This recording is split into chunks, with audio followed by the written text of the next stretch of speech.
Bueno, aquí de nuevo. Vuelvo a grabar lo que hice el otro día porque la pregunta 7 no me acabó de quedar muy bien. La pregunta sería, ¿cuándo empieza el estudio grupal? Porque claro, tanto hablar de grupos, pero ¿cuándo empieza realmente el estudio de lo grupal, ¿no? Puede parecer raro que, habiendo existido lo grupal desde toda la vida del desarrollo del individuo, ¿verdad? No sé, hasta hace relativamente poco que el estudio grupal está como más asentado, ¿verdad?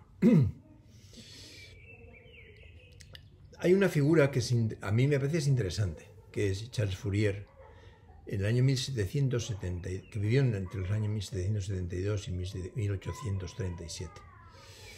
Desarrolló el mito del falansterio. En el fondo es muy sencillo.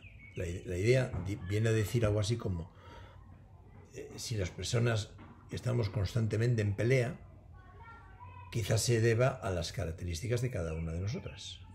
Entonces, si juntásemos personas de caracteres diferentes, posiblemente evitaríamos estas tensiones.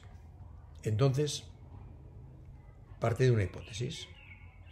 Existen 12 pasiones que deben ser satisfechas por determinadas tendencias. 5 de estas tendencias tienen que ver con los sentidos, la vista, el oído, el olfato, el gusto y el tacto. 4 más se relacionan con el deseo de establecer o de entablar lazos afectivos, siendo la ley que los gobierna la ley de la atracción. Y los clasifica en 2 grupos. Las tendencias mayores serían la amistad y la ambición, y las tendencias menores el amor y el parentesco. Y finalmente 3 tendencias que buscan el acuerdo y que son pasiones mecanizantes. Habla de la emulación, la variación o alternancia y el esmero. Estas 12 pasiones, si las combinamos así, aparecen 810 caracteres posibles matemáticamente. Entonces, como hay 2 géneros, 810 y 810, supone que la comunidad ideal estaría formada por 1620 personas, siendo cada una de ellas la portadora de una de estas posibles combinaciones de caracteres, ¿verdad? Bueno, no dejan de ser intentos, deseos de buscar o de ver cómo nos podríamos organizar la humanidad para evitar lo que constantemente estamos metidos, ¿no? Peleas, tensiones, fijaros lo que está pasando en Ucrania, etc., ¿no? Pilar González, que fue la profesora que tuve de psicolingüística, una mujer encantadora, de la cual yo guardo muchísimo recuerdo, señala que fue Auguste Comte, el padre de la sociología, quien aportó el concepto de que el hombre tiene una dimensión moral que está relacionada con sentimientos y emociones derivados de su interacción social. Y entonces ahí aparece una serie de desarrollos que tienen que ver con la sociología, ¿verdad? En tiempos más cercanos, algo más cercanos, Durkheim, que fue el fundador de la escuela sociológica francesa del siglo XIX, definió el grupo como algo más que la suma de sus miembros. Esto os sonará a Kurt Lewin, ¿verdad? El grupo representa una totalidad irreductible a sus partes. Hasta ahí creo que lo podemos entender. Son palabras de Pilar González, no son mías. Y desarrolla la hipótesis de una conciencia colectiva y esboza el análisis de las funciones psicológicas del grupo, que son la integración, la regulación, la idolátrica, etc. Bueno, son aspectos a considerar, cuanto menos para que históricamente veáis que el estudio grupal no es algo de ahora hace 2 días, sino que ya empieza a tener raíces de una cierta profundidad. Claro, nos podríamos preguntar, ¿vale? ¿Y por qué nos ha costado tanto centrarnos en el grupo como objeto de estudio?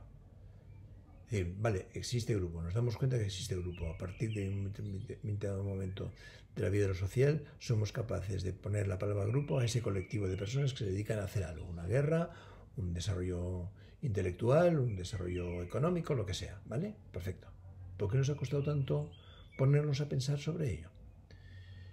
Guillén y Loren, que son dos compañeros míos valencianos, personas encantadoras, que en el año 1985 publicaron un libro que se llama, si no recuerdo mal, del diván al círculo, que ha sido reeditado relativamente hace poco. Ellos nos dicen que si bien es cierto que los hombres parecen haber tardado bastante tiempo en descubrir o en convertir en objeto de estudio el grupo, en los últimos 40 años, hablando del año 85, parece como si hubiese un deseo en recuperar los siglos perdidos, de tal manera que hoy existe una moda, una mística. El conjunto de estos fenómenos fue recogido por Ansier bajo el título de ilusión grupal. Bueno, para ellos, para Guillén y Loren, Sartre ha sido un punto de referencia importante.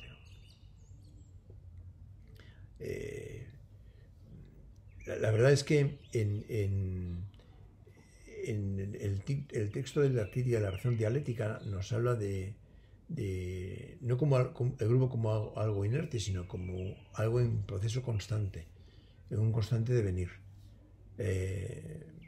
Sartre distingue lo colectivo, que se define por un estado de ánimo de serialidad, de lo grupal, que se constituye como un intento de luchar contra esta serialidad.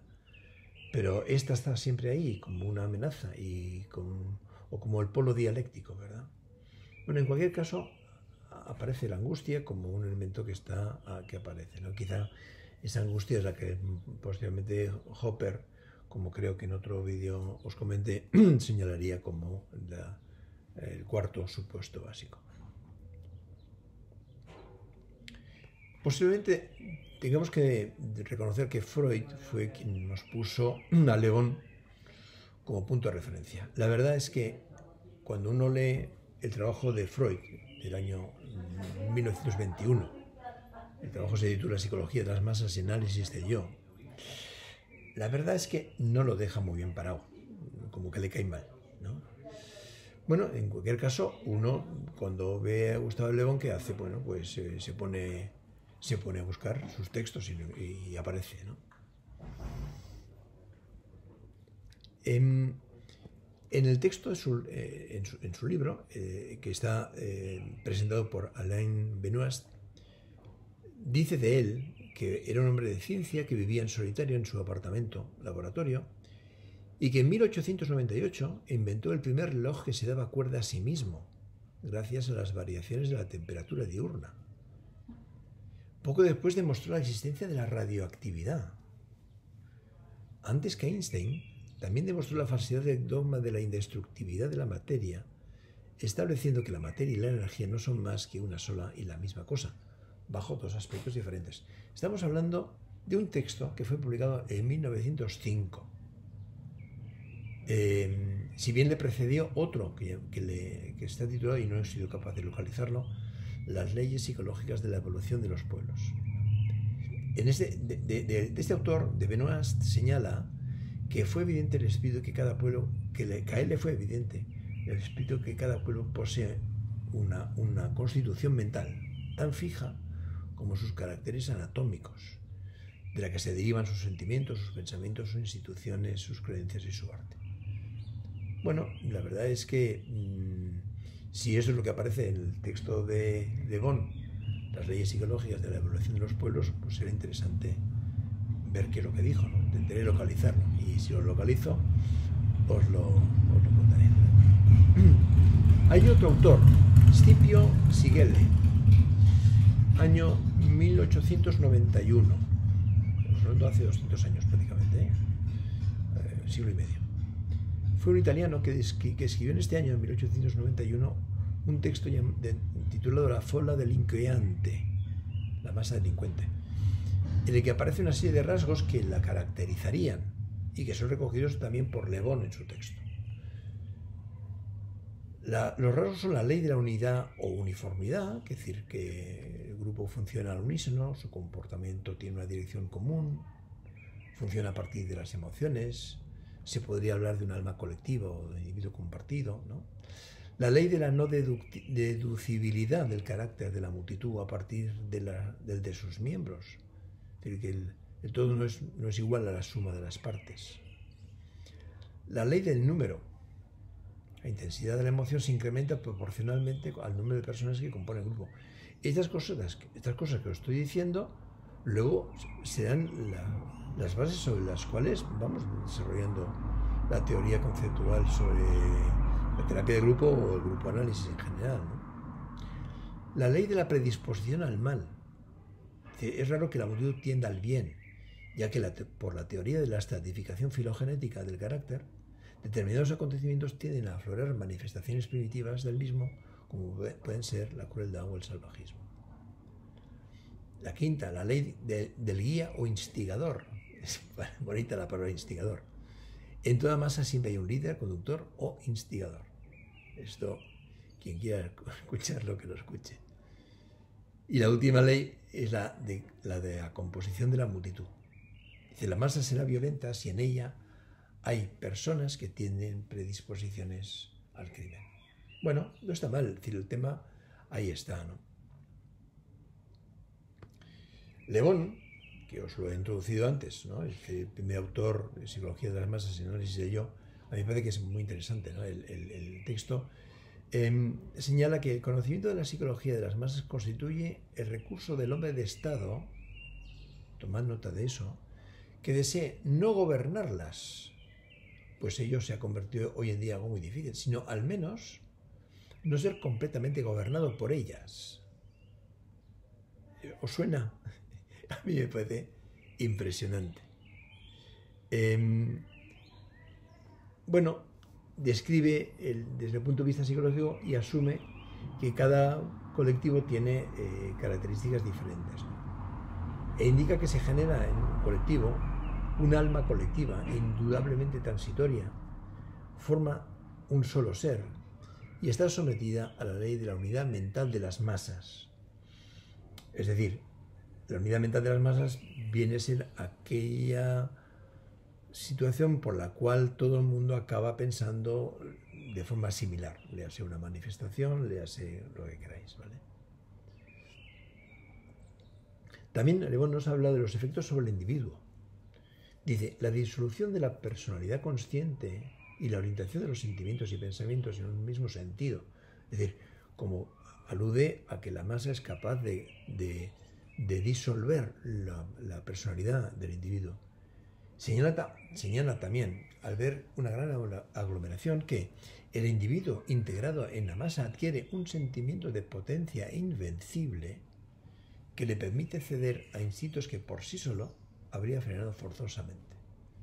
No hace falta más que ver una manifestación o una entrada en un partido de fútbol o yo qué sé, cualquier cosa de estas, como cuando de pronto individualmente aparecen una serie de comportamientos que seguramente a nivel individual nunca nadie haría, ¿no?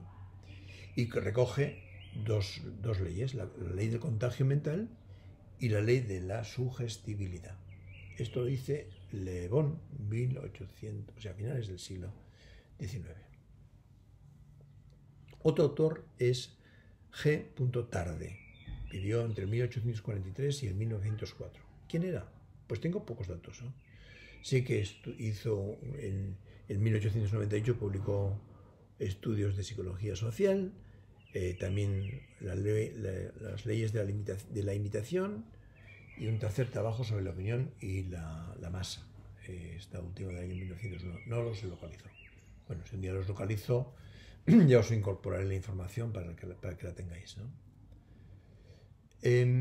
La imitación, para Tarde, este autor del cual os estoy hablando, es una especie de estado hipnótico que favorece que los individuos realicen conductas de modelos previos de forma bastante automática. La imitación es el procedimiento psicológico por el cual las ideas se repiten y propagan en la sociedad y comienza con estados internos como las creencias y los deseos de los individuos, en tanto que la invención es todo aquel nuevo pensamiento o acción que surge de dos o más ideas combinadas adquiridas previamente a través de la imitación o de la oposición entre imitación y las prácticas existentes. Bueno, estos pensamientos que ahí os los dejo, yo creo que nos irán sirviendo para ir entendiendo bastante los fenómenos sociales, ¿no? Pilar González, mi profesora, nos dice que Tarde explica los fenómenos sociales por la interacción de los individuos. Todos los fenómenos sociales son reductibles o reducibles a las relaciones entre dos personas, una de las cuales ejerce influencia mental sobre la otra. Para Tarde, al contrario que para Durkheim, es lo individual, lo intramental, lo que en última instancia explica lo social y lo colectivo. Esto según Pilar González, persona a la cual he admirado mucho y la he apreciado bastante, ¿no? Fue la que me enseñó la frase de pensamos en griego, hablamos en latín y árabe. Pero es interesante ver cómo pensamos, cómo es nuestro pensamiento, nuestro idioma español, ¿no? Freud, en este trabajo del año 21, del cual os estoy hablando en el último término de referencia, ¿no? Porque Freud, al leer el trabajo de Le Bon, pues como que se picó y algo así, le dijo, bueno, pues si este hombre ha hecho eso, yo voy a hacer algo parecido. Y quizá por eso al principio lo descalifica y luego aparecen una serie de autores mencionados por él, es decir, se le ocurrió, hay que decirlo así, entre nosotros, ¿verdad? Menciona McDougall, y McDougall introduce la idea de organización mediante 5 condiciones principales y necesarias para elevar el nivel de la vida psíquica de la multitud. Fijaros que la primera condición, dice, y es la esencial, consiste en cierta medida de continuidad en la existencia de la masa.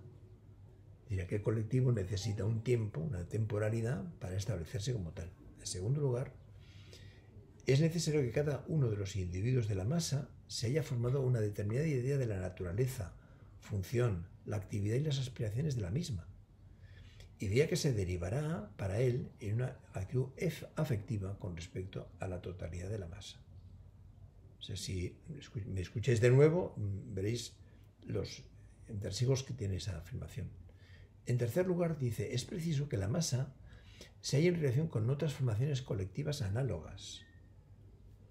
Eso posiblemente, yo lo vinculo con los desarrollos de Vadim Volkan, que es un amigo mío, que ha trabajado bastante sobre el tema social y el tema de los conflictos bélicos y los daños que los conflictos bélicos han generado hasta 5 generaciones posteriores, ¿no? La verdad es que son cosas muy interesantes, ¿no? La cuarta condición es que la masa posea tradiciones, usos e instituciones propios, relativos sobre todo a las relaciones recíprocas de sus miembros, con lo cual ahí la masa se estructura, lo que en otros momentos Norbert Elias mencionará como figuraciones, y yo creo que es mejor en castellano sería configuraciones, pero en cualquier caso ambas palabras las doy por válidas. Y por último, la quinta condición es que la multitud posea una organización que se manifieste en la especialización y diferenciación de las actividades de cada uno de sus miembros. Es decir, que cada uno haga lo que sepa hacer o lo que tiene que hacer. No todo el mundo haga lo de todo el mundo, ¿no? Es decir, parece como que eso posibilita que el grupo adquiera una importancia y un desarrollo. Y ahora viene lo que sería para mí, o es para mí, la perla de las perlas, ¿no? Es verdad que consideramos siempre que Freud habla de la psicología individual, y es cierto, él se centró en el estudio, era neurólogo, y entonces se dedicó al estudio del cerebro, lógicamente, a través de lo que él describió como la vida psíquica, el desarrollo de la psique, y en qué consiste la psique y todo eso. O sea, chapó lo siguiente, ¿no? Tiene un artículo, en realidad tiene 2, pero este para mí es el más claro, en el cual hace una referencia a lo que para mí es algo muy básico desde el punto de vista grupo analítico, y es la no diferencia entre lo individual y lo grupal, ¿vale?